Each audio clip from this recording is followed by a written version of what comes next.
Alright guys, it's time to discuss what to do to prepare for NHL 19. We have a few things that we know are going to be implemented in the game, like the pond modes and all that, and the fact that there's a new skating engine. So let's discuss what you can actually do with NHL 18 now to help prepare yourself for NHL 19. I'm NoSleeves12, and this is how to prepare for NHL 19. Oh, and I also got Game Changer. Let's go!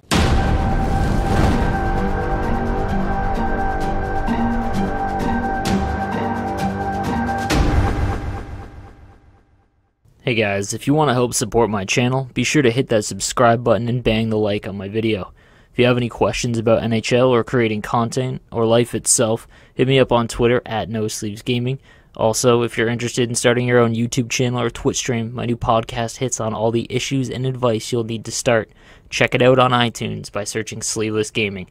All the links are in the description down below. Thanks guys. Alright guys, before we get any further into the video, I just want to mention I just got Game Changer about 3 days ago. I don't know any insider info just yet, so everything that I'm going to talk about today is stuff that's already released, and obviously I can't discuss anything that's going to be involved before it is announced to the world. So let's talk about the first thing that you want to get.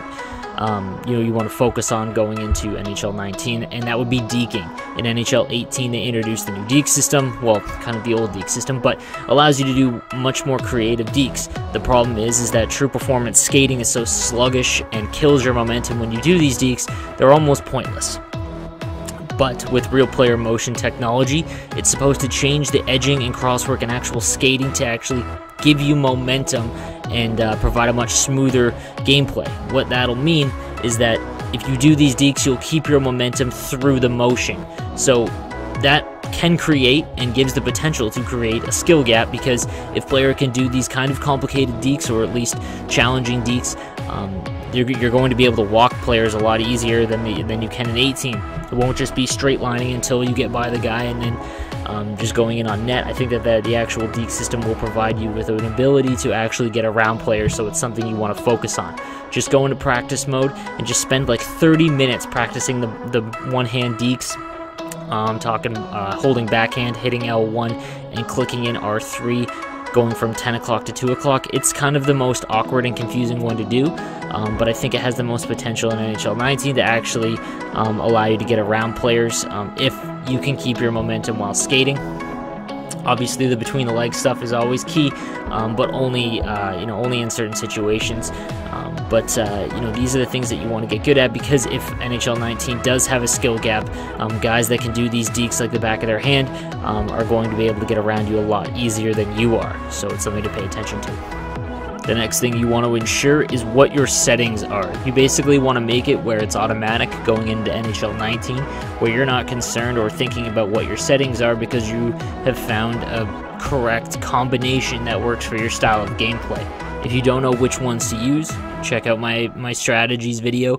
It's one of my bigger and more popular videos. I also have an esports one that shows you how to play a little bit more conservatively. That can definitely take your game to the next level.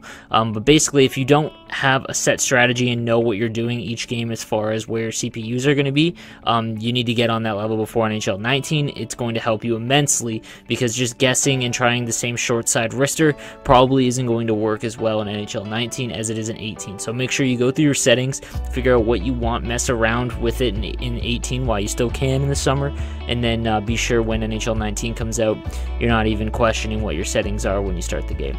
My next tip kind of falls in line with the thought that there's going to be a bit of a skill gap in NHL 19. A lot of people struggle with sauce passes, and it's because they don't really offer any sort of assistance when you're passing, not like actual normal passing where the game kind of does most of it for you. You have to aim where you want the puck to go so that your other player can fall into it. Sauce passes are amazing in the offensive zone, because you can basically do forced cross crease passes to get a lot of one-timer goals. But it's also good on the breakout off the boards to avoid another defender, because for whatever reason the CPU will almost always miss a sauce pass regardless if he's standing right in front of it.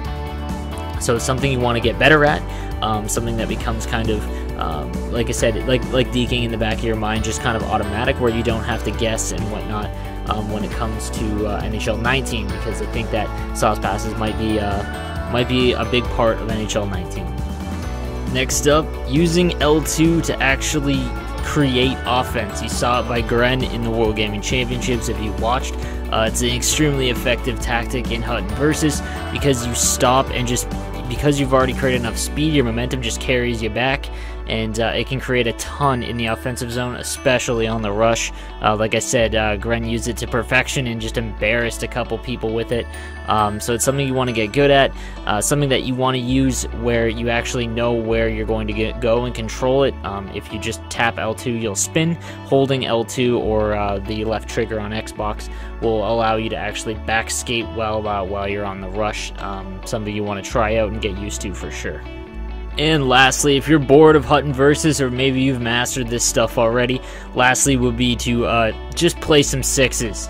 Play some, learn a position very well.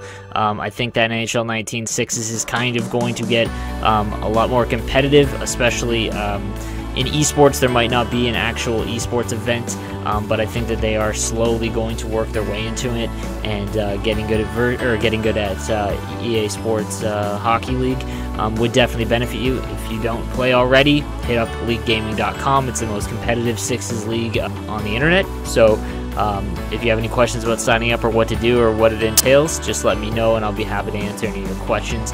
But it's definitely the most fun you can have playing NHL in the summer.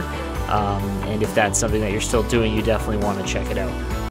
And lastly, guys, I just want to say thank you. I couldn't have gotten NHL Game Changer without all the views and subscribers and all the follows and whatnot on Twitch, YouTube, and Twitter, and I really appreciate it. And it's only going to get bigger from here for me. I'm going to keep the grind going and see where I can take my channel. So again, guys, I thank you. Let me know what you thought of the video down below, and be sure to hit me up on Twitch, Twitter, YouTube, Facebook, Instagram, all that stuff. Come on. All right, guys, you stay average. Peace out.